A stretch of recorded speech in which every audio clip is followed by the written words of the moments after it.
Hi, my name is Saket Kenjale, and in today's video we're going to be covering section 2.2, the limit of a function. So the concept of a limit or limiting process is essential to the understanding of calculus and has been around for thousands of years. In fact, early mathematicians used a limiting process to obtain better and better approximations of areas of circles. So now let's begin our quest to understand limits, and we're going to do so by using an intuitive approach. So now let's look at these three functions over here and their graphs. And I want you to pay attention to the behavior of each graph at and around x is equal to 2. So looking at the first function, function a, it reads f of x is equal to x squared minus 4 all over x minus 2. And we notice that the behavior of this graph is very linear, and at x is equal to 2, it is actually undefined. There is no value on the graph for which x is equal to 2 is defined. Looking at our second graph, graph b, it is g of x is equal to the absolute value of x minus 2 all over x minus 2. And again, we also notice that at x is equal to 2, our function isn't actually defined over here. And we can see that as we move from the left side towards x is equal to 2, we are actually below the x-axis, and when we get to x is equal to 2 and beyond x is equal to 2, we actually jump above the x-axis and then we continue this straight line over here. And looking at our last function, h of x, which is equal to 1 over the quantity x minus 2 squared, we see that as we approach x minus 2, we're actually going up to infinity from both sides, and again, our function is not defined at x is equal to 2. So we concluded that each of these three functions is undefined at x is equal to 2. But if that's the only observation we could take away from this, then we give a very incomplete picture about how each function behaves in the vicinity of x is equal to 2, because looking at these graphs, they are all very different from one another. So to express the behavior of each graph more completely, we need to introduce the concept of a limit. So now let's look at the intuitive definition of a limit. And to start, I want to go back and look at this first function right over here, f of x, and I want you to notice that as we approach f of 2 from both sides of x is equal to 2, if we approach from the left side, we get closer and closer to 4, because this right here is 4. And as we approach from the right side and we go closer and closer to 2, we approach 4 as well. So mathematically or verbally, we say that the limit of f of x as x approaches 2 is 4. And symbolically, we could express it like this. So the limit, which we write as lim, as x approaches 2, and we write x approaches 2 with an arrow below limit of f of x, that is equal to 4. So this is how we symbolically express this limit of this first function right over here. So everything might seem a little fuzzy right now, but let's keep going.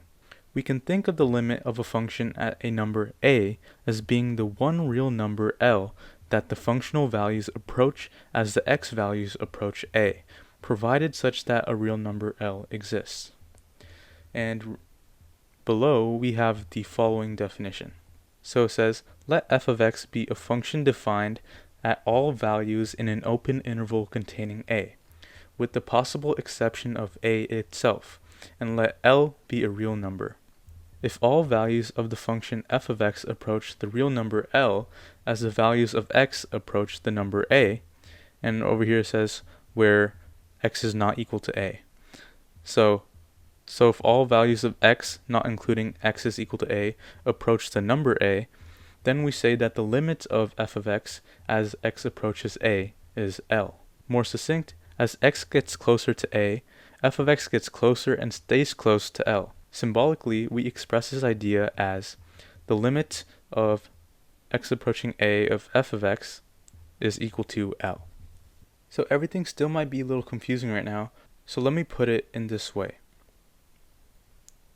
So looking back at our f of x function, we can see that as we approach x is equal to 2 from both the right side and the left side, we can see that we're approaching the y value 4.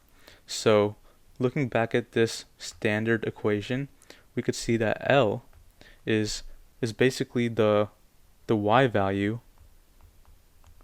we approach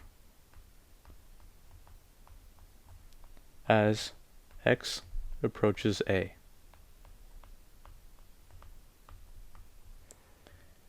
And a is just whatever value we are looking at. So in this case, a is equal to 2 because we are looking at the behavior of the function as x approaches 2. So hopefully that made a little sense. So looking back at our limit expression for f of x, we can see that as we approach 2 in our function, we are approaching 4 on the y-axis. So that's why as we approach 2 on the x-axis, so this is the x-axis. So as we approach 2, we approach 4 on the y-axis. Now let's take a look at estimating limits using tables. And so if you didn't really get the content above, hopefully this will help you understand the concept of a limit even more. So again, we're going to use f of x is equal to x squared minus 4 all over x minus 2. And we're going to graph f of 1.9, f of 1.99, and so on. And we're also going to graph f of 2.1, f of 2.01, and so on. And we are going to see what the f of x value approaches as we get closer and closer to 2, because as you can see, as we go further down in this list, we get closer and closer to 2. And same goes for 2.0001. So I'm going to use my graphing software, Desmos, and I'm going to type in f of x is equal to x squared minus 4 all over x minus 2. And we see that we get a similar graph to what we had up above, and we can see that as we approach 2, then we approach this value that's undefined. It says clearly that the point is 2, undefined. So we know we have the right graph, and what we want to do is we want to plug in f of 1.9. So we get 3.9. Now let's plug in f of 1.99, and we get 3.99. Then we plug in f of 1.999, and then we'll plug in f of 1.9999. And writing this down back on the iPad, we see that f of 1.9 was 3.9. Then f of 1.99 was 3.99. F of 1.999 was 3.999. And f of 1.9999 was 3.9999. Now let's do the same thing for this column right over here.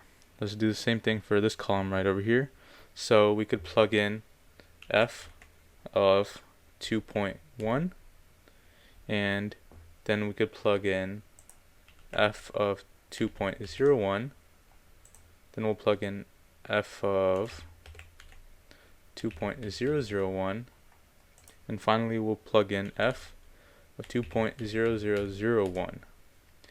And writing this down on the list, f of 2.1 was 4.1, so I'll write that down, 4.1.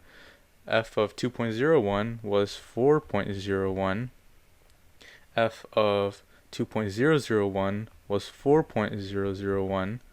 And f of 2.0001 was 4.0001. So clearly, as you could see in this model, as we're going down and getting closer, we're getting closer to x is equal to 2, and we're getting closer to x is equal to 2, from both sides.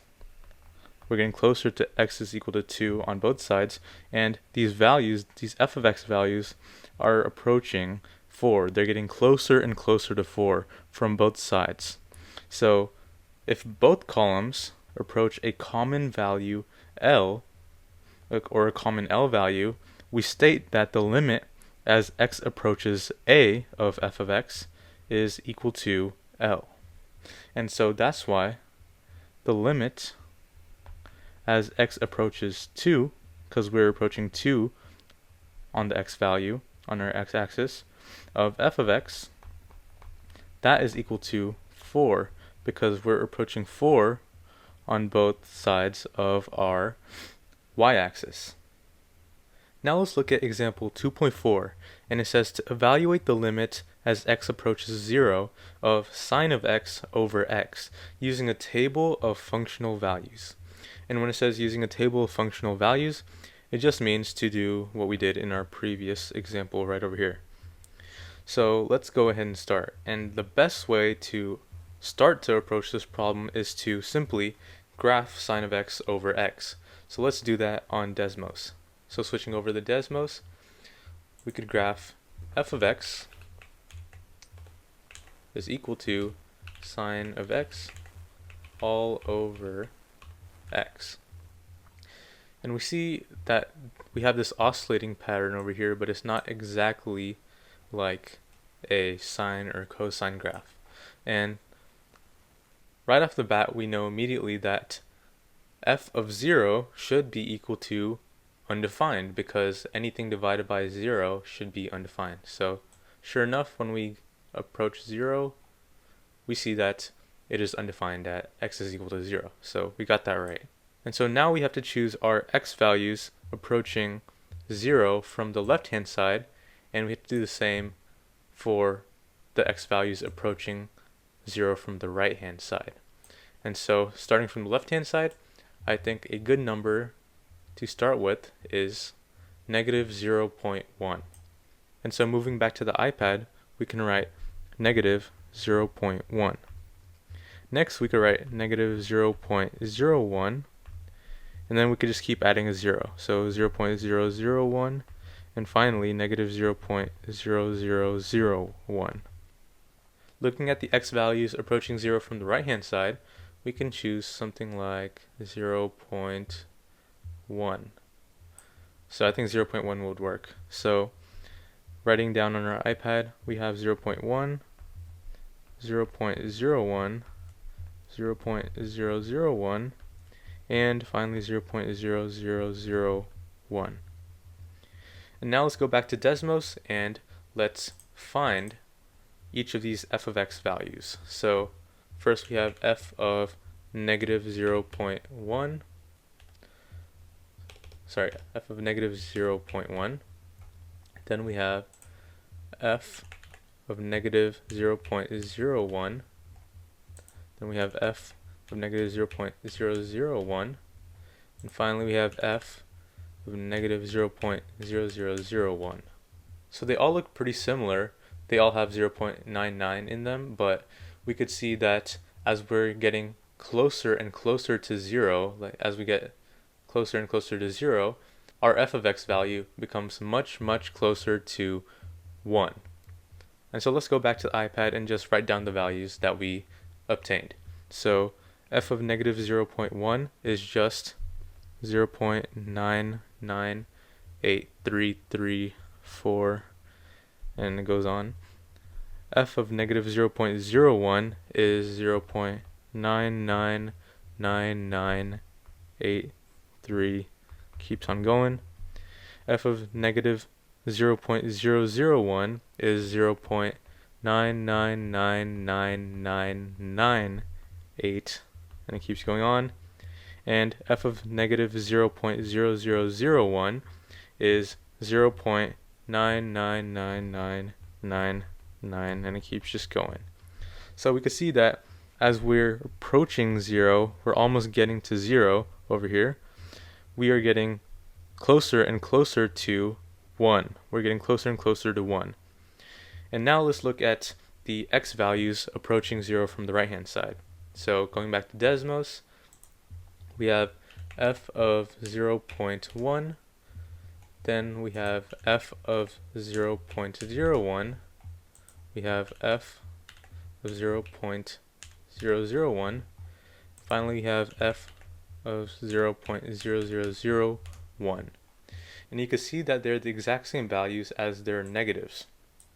So let's just write that down on the iPad. So we have 0.998334, 0.999983, 0.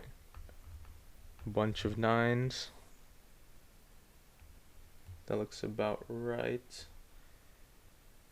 8, and then we have 0. Bunch of nines.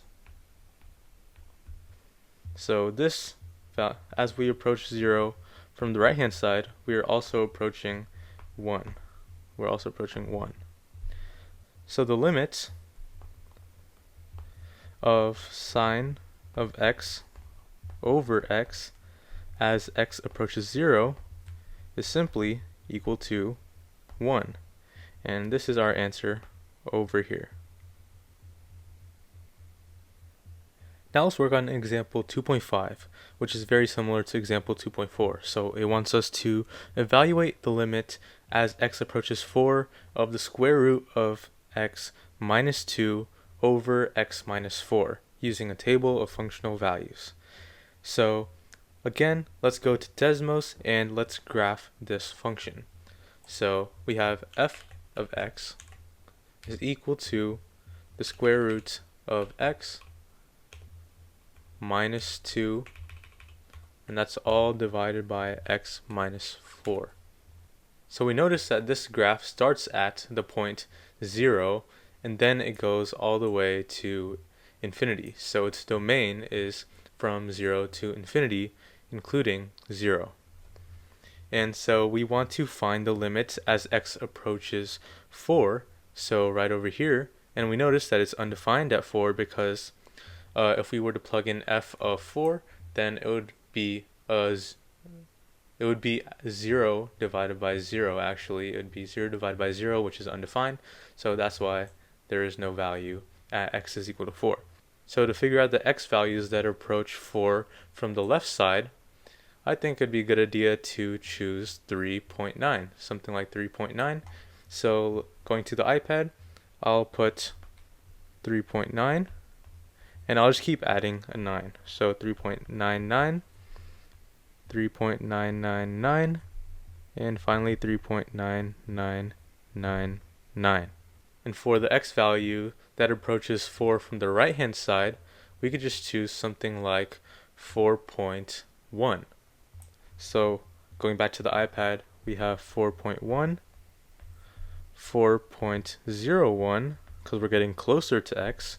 So we're getting closer to 4. So then we have 4.001, we're getting closer and closer to 4, and 4.0001. And now let's go back to Desmos and let's evaluate all of these x values.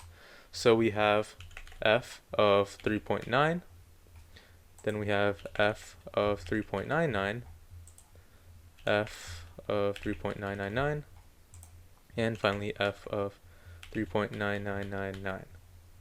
And let's do the same thing for the x values approaching 4 from the right hand side. So we have f of 4.1, we have f of 4.01, f of 4.001, and finally we have f of 4.0001. And so now going back to the iPad, let's just plot down all of these values. So at f of 3.9 we have 0.251582.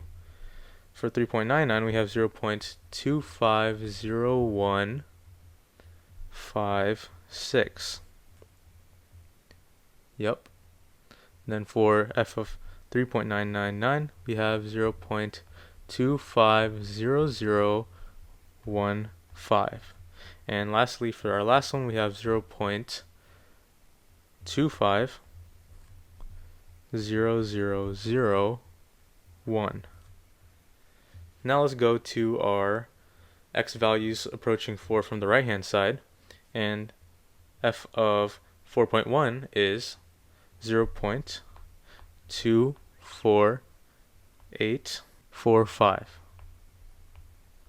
Next up we have 0.249843. Then we have 0.249984. And lastly, for f of 4.0001, we have 0.249998. And so we could clearly see that as we're approaching 4 from both the left hand and the right hand side, we are approaching the value of 0.25. We're approaching the value of 0.25, or 1/4. And same over here. As we go down, we're getting really close to 0.25, or 1/4. So we could say that the limit as x approaches 4 of our function, which is the square root of x minus 2 over x minus 4, that is equal to 0.25. And so this is our answer for this problem. And we are now done. Now let's look at example 2.6, which is the last example for this subsection. So it says, for g of x shown in the graph, evaluate the limit of g of x as x approaches -1. So this is -1 right over here. This is -1. And looking at the x values as x approaches -1 from the left side, we see that as we slowly go up and approach -1, the y value reaches the value of 3. And as we approach -1 from the right side, we go all the way down, and as we approach it, we also approach the value 3. So the limit as x approaches -1 of g of x is equal to 3. And you might be wondering, what is this dot for then? What is this dot for if it isn't even involved in the limit? So you're correct when concluding the fact that this dot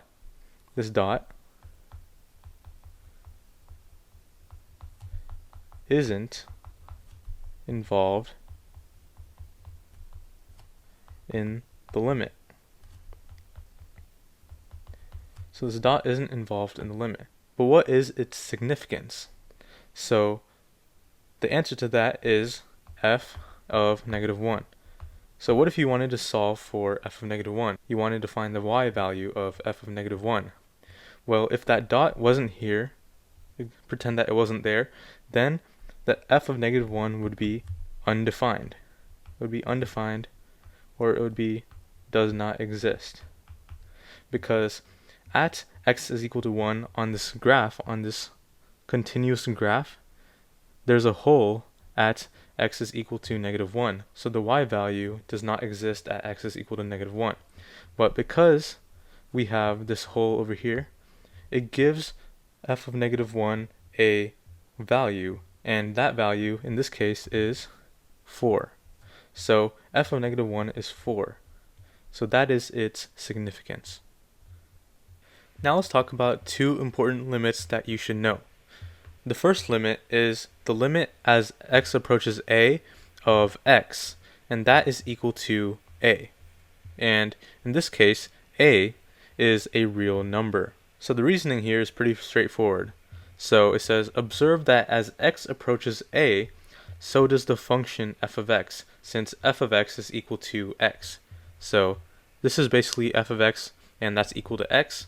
And if you want to understand this visually or graphically, this is a graph, and since the function is f of x is equal to x, which is just a straight line that passes through the origin, like so, every single a value you're going to get is going to correspond to the a value over here because the function is equal to x.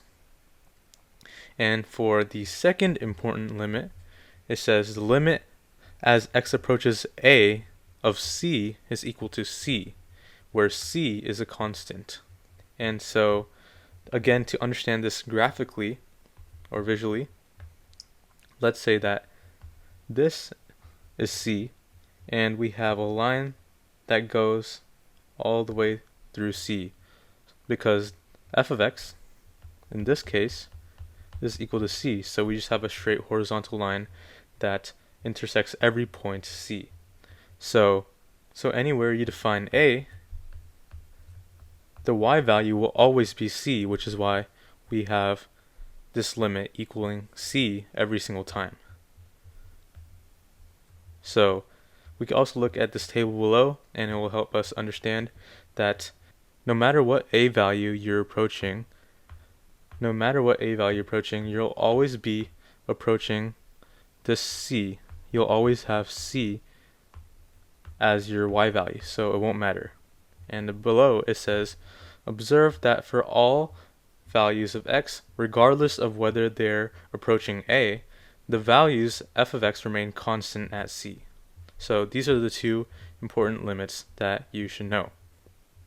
So this is going to be it for part 1 of section 2.2, the limit of a function. If you enjoyed this video, please be sure to like the video and subscribe to my channel if you enjoy my content. Thanks, and I'll see you in part 2.